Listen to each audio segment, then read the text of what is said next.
প্রকৃতির নিয়ম। কিন্তু আমি অধিক শ্রম করেছি বিদ্যা প্রাপ্তির জন্য বাসুদেব। তাহলে কেন আমার বিদ্যার বিস্মরণ ঘটল?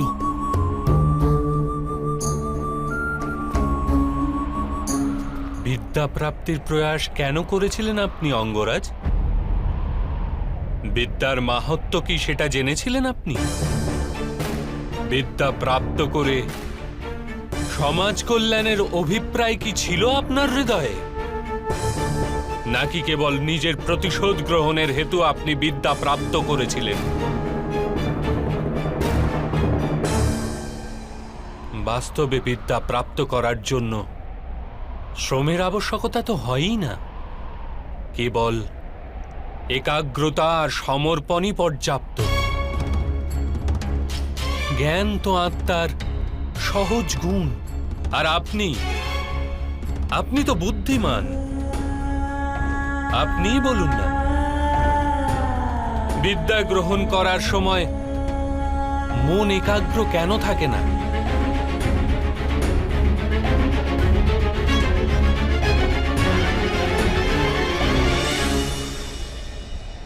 যখন জ্ঞানকে মানুষ সাধনা বলে মেনে অন্য কোনো বস্তু প্রাপ্ত করার জন্য জ্ঞানার্জনে বেরিয়ে পড়ে, তখন জ্ঞান গ্রহণ করার সময় তার মন স্থির হতে পারে না। জ্ঞান তার আত্মার গুণ হয়ে উঠতেই পারে না। যেরূপ রং বস্ত্রের নিজস্ব গুণ নয়। এই কারণেই সূর্যের প্রকাশ হলে উত্তাপে রং বর্ণহীন হয়। যে ব্যক্তি অমূল্য জ্ঞানের মূল্য জেনে জ্ঞান প্রাপ্তি করে, সে উত্তম হয়ে ওঠে।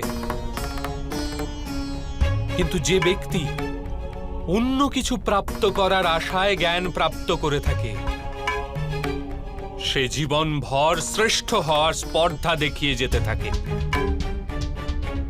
কিন্তু সে উত্তম হতে পারে না। আপনিও জ্ঞান প্রাপ্ত করেছেন, কিন্তু কোন আশায়? ভগবানের আশ্রয়ে থেকেও কেন আপনার মন শান্ত হয়নি? আপনি সর্বদাই প্রতিযোগিতা জ্ঞান প্রাপ্তির এরূপ আশাই আপনার অনুচিত ছিল।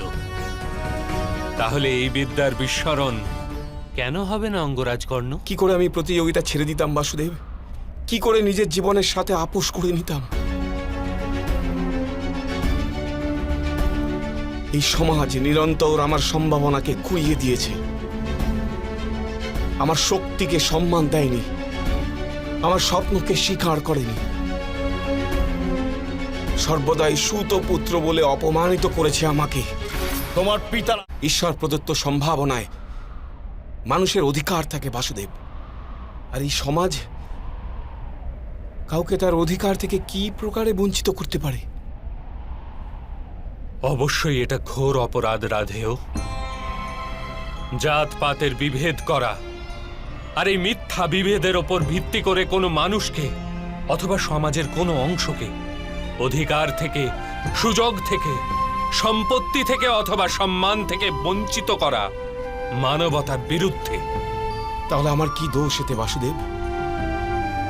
যদি আমার মনে অসন্তোষ জন্মায়, যদি আমি প্রতিযোগিতা করে থাকি, যদি আমি বলপূর্বক নিজের অধিকার লাভ করার প্রচেষ্টা করে থাকি, তাহলে কি দোষ আমার বাসুদেব? এক সময় ছিল অঙ্গরাজ, যখন কৃতবীর্যের পুত্র কার্তবীর্যার্জুন নামে এক ক্ষত্রিয় রাজা মহর্ষি যমদগ্নির হত্যা করেছিল। মহর্ষির পুত্র কি করেছিলেন জানেন আপনি?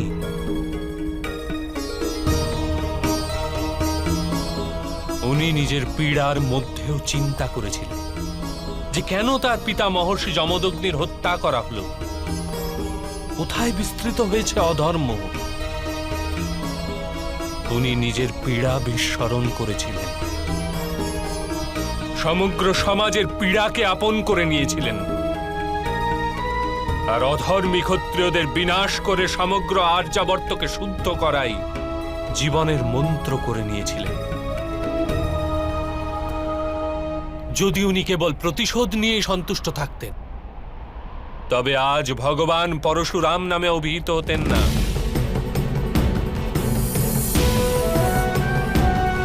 হ্যাঁ রাধেয়, আপনি যে দুঃখ আর অপমান লাভ করেছেন তা বাস্তব, কিন্তু আপনি তাকে সুযোগে পরিণত করলে সমাজের উপকার হতো আর আপনারও কল্যাণ হতো।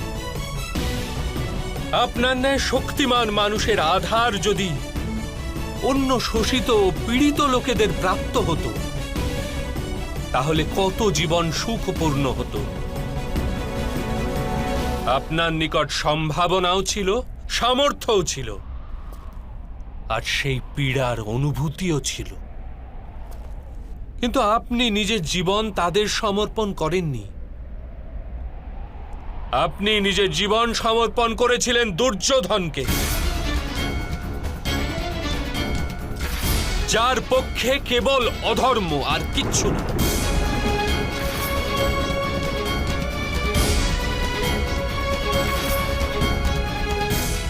এখন দেখুন নিজের স্থিতি।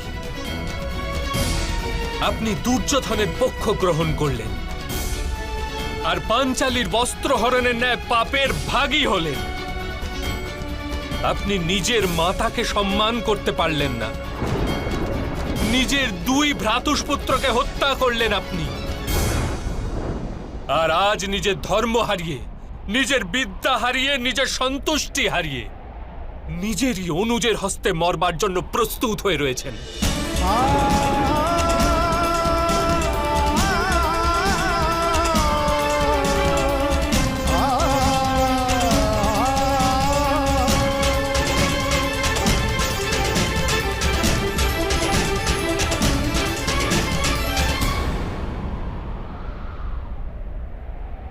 আপনি যথার্থ বলেছেন বাসুদেব।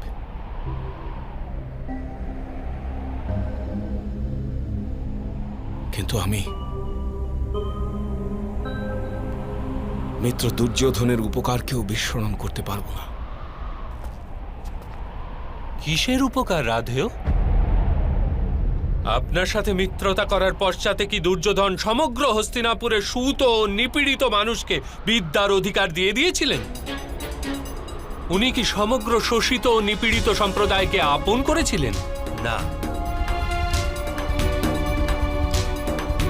না রাধেয়, উনি কেবল নিজের লাভ হেতু আপনার সাথে মিত্রতা করেছিলেন। আপনার হৃদয়ে অর্জুনের প্রতি যে প্রতিস্পর্ধা ছিল, তার কারণে আপনার সাথে মিত্রতা করেছিলেন। যদি আপনি নিজের দুঃখ ত্যাগ করে সমাজের দুঃখকে আপন করতেন, তবে দুর্যোধনের কৃত্রিম মিত্রতার সত্যতা আপনি জানতে পারতেন। যদি দুর্যোধনের হৃদয়ে উপকারের ভাবনা থাকত, তবেই আপনি তার মাধ্যমে সংসারের নিপীড়িতদের কাজে লাগতে পারতেন। বাস্তবে তাকে সমস্ত অধর্ম ও অপরাধ থেকে মুক্ত করতে পারতেন। কিন্তু আপনি এই সত্য জানেনই। আপনার ওপর কৃত উপকারের বাস্তবে কোনো মূল্যই ছিল না। আমি জীবনভর পীড়িত ও বঞ্চিতদের দান করেছি বাসুদেব। নিজের সম্পত্তি থেকে নিজের জন্য কিচ্ছু রাখিনি। ধনদান করলে বাস্তবিক লাভ দানীর হয়ে থাকে, দান গ্রহণকারীর নয়। আপনি যদি নিজের সামর্থ্যের প্রয়োগ নিজের মতো নিপীড়িতদের স্বাধীনতা প্রদানের জন্য করতেন, তবে সবার লাভ হতো রাধেয়। আপনি বলছেন সমাজ আপনার সম্ভাবনাকে বিনষ্ট করে দিয়েছে, কিন্তু ঈশ্বর দ্বারা প্রদত্ত ওই সম্ভাবনার মূল্য তো আপনি জানতেই পারেননি।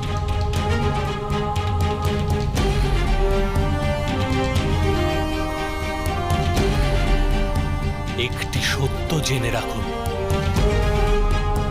যে ব্যক্তি সমাজের জন্য বেঁচে থাকে তার স্বয়ং নিজের লাভ হয়, কিন্তু যে ব্যক্তি কেবল নিজের জন্য বেঁচে থাকে সে স্বয়ং ও সমাজ দুজনেরই হানি করে থাকে।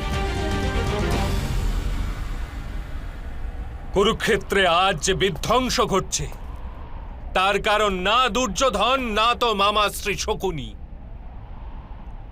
এই পাপ 3 মহারথী করেছেন,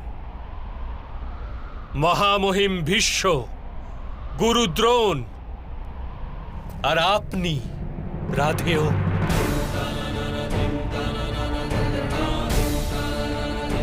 আপনারা 3 জন যদি নিজেদের পালন করা ধর্মের পরিত্যাগ করে সমাজ কল্যাণের বিচার করতেন, দুর্যোধনকে সহায়তা না করতেন, তবে এই যুদ্ধই হতো না।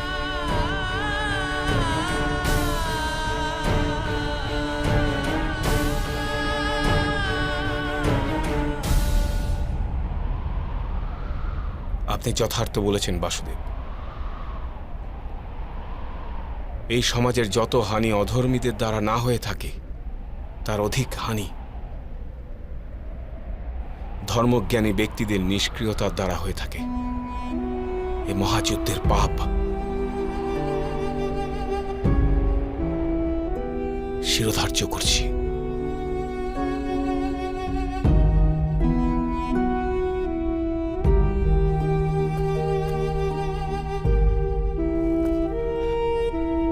এবার সময় হয়েছে রাধেয়।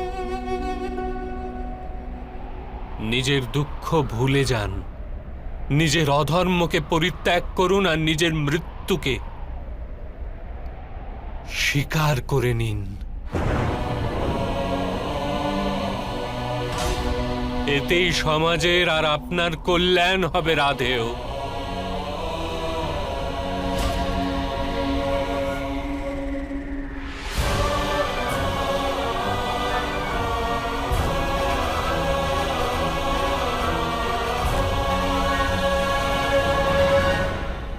আমি আপনার আদেশ স্বীকার করছি বাসুদেব,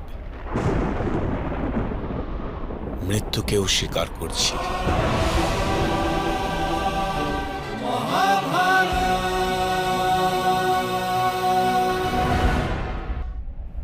আমার মাতা কুন্তিকে বলবেন উনি যেন আমাকে ক্ষমা করেন, আর পাঞ্চালীকে বলবেন আমি নিজের রক্তপাত ঘটিয়েছি, ওর কলঙ্ককে ধৌত করার জন্য। শুধু একটাই প্রশ্ন বাসুদেব, আমার সামর্থ্যের পরিচয় কি কখন হবে না?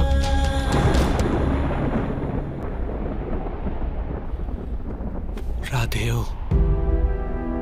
যখন আপনার হস্তে ধনুক নেই, আপনার রথের চাকা ভূমিতে আটকে রয়েছে, আর আপনার নিজের বিদ্যার বিস্মরণ ঘটেছে, এরূপ সুযোগের সদ্ব্যবহার করে আপনাকে বধ করতে হচ্ছে, এটি কি আপনার সামর্থ্যের প্রমাণ নয়?